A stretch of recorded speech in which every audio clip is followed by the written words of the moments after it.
आज के दिन जो जांच पड़ताल का मरहला खत्म हुआ है उसके बाद में देखा कि तहरीक इंसाफ के कारकुनान के जिस तरह से बल्क से कागजात नामजदगी रिजेक्ट किए गए हैं, इसके हवाले से जो आगे इलेक्शन का प्रोसेस है जिसके ऊपर ऑलरेडी सवालात उठाए जा रहे थे, वो तशवीश मजीद गहरी हो रही है।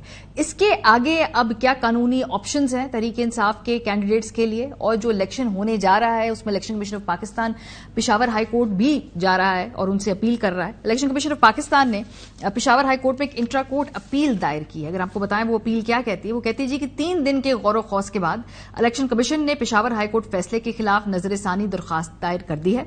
इलेक्शन कमीशन की मामले पर खुसूसी 2 रुकनी बेंच बनाकर जल्द समाअत के लिए मुकर्रर करने की इस्तदा है। पेशावर हाईकोर्ट ने 26 दिसंबर को इलेक्शन कमीशन के पीटीआई इंटर पार्टी इंतखाबात का लदम और इंतखाबी निशान बल्ले के फैसले को मुअत्तल किया था।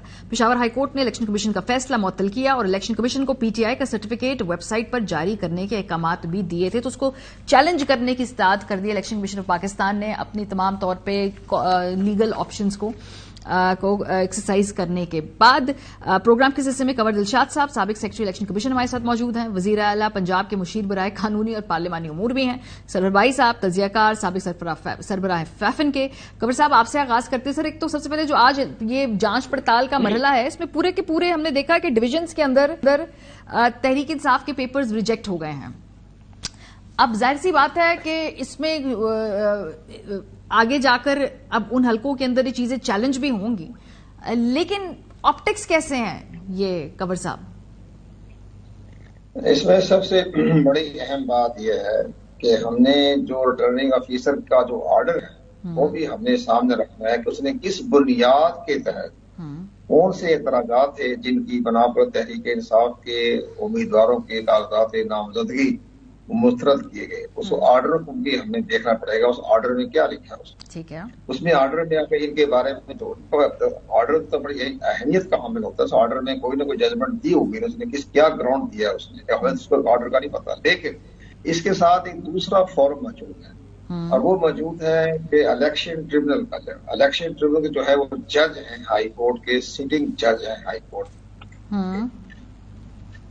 तो वो रिटर्निंग ऑफिसर है, वो उनके ऑर्डर को पढ़ के देखेंगे, आप ये सुनेंगे, तो मुमकिन है कि मुझे नजर आ रहा है कि इनके वहां जो है कोई इस्तेमाल नहीं किया, अपने नहीं किया या अपने कानून को नजरअंदाज किया, तो वो सारी चीजें खामियां जो है वो इलेक्शन ट्रिब्यूनल में निकल जाएगी। ये मसले मैं बता रहा हूँ कि 90 के इलेक्शन में भी जब बेनजीर भुट्टो की हुकूमत खत्म की थी गुलाम इसाक खान ने, तो उनके भी 70-80% जो थे उनके कागजात नामजदगी मुस्तरद कर दिए गए थे रिटर्निंग ऑफिसर की सतह पर। लेकिन हाई कोर्ट के जो जज थे ट्रिब्यूनल, उन सबको बहाल कर दिया था। उस वक्त उसकी टीम बड़ी शानदार थी, बेनजीर भुट्टो साहबा की बोकला की टीम बहुत शानदार टीम थी। यहाँ तो हमें नजर नहीं आ रही कौन सी टीम। बातें तो टीवी पे आकर बड़ी अच्छी खासी खूबसूरत बातें कर जाते हैं, लेकिन ग्राउंड रियलिटी पे जाकर कंवर साहब कमाल करे, पूरी पीटीआई है ही लॉयर्स पे मबनी। अब आप कह रहे हैं उनकी कानूनी टीम ठीक नहीं है। देखिए ना, उनके चेयरमैन से लेके नीचे तक लॉयर्स ही लॉयर्स हैं, टिकट होल्डर्स भी अब लॉयर हैं।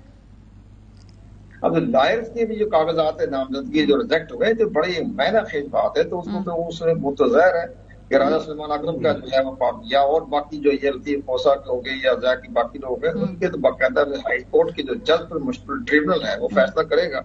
कंवर साहब देखिए, जैसे पूरे के पूरे कुरैशी खानदान के कागजात मुस्तरद हो जाते हैं, गुजरांवाला में तमाम जो कैंडिडेट्स हैं पीटीआई के, मतलब पूरे डिविजन्स के अंदर पूरी खेप जो है वो रिजेक्ट। जो आप बात कह रहे हैं ठीक है, केसेस होंगे जहां पे बहुत सारे शायद जेन्युइन उसमें नोट में लिखा भी बातें भी हों, उनको अलहदा देखना चाहिए। लेकिन ये जो बल्क में सारे रिजेक्ट हुए हैं सर, ऑप्टिक्स फिर भी मैं पूछूंगी कैसे है ये ऑप्टिक्स?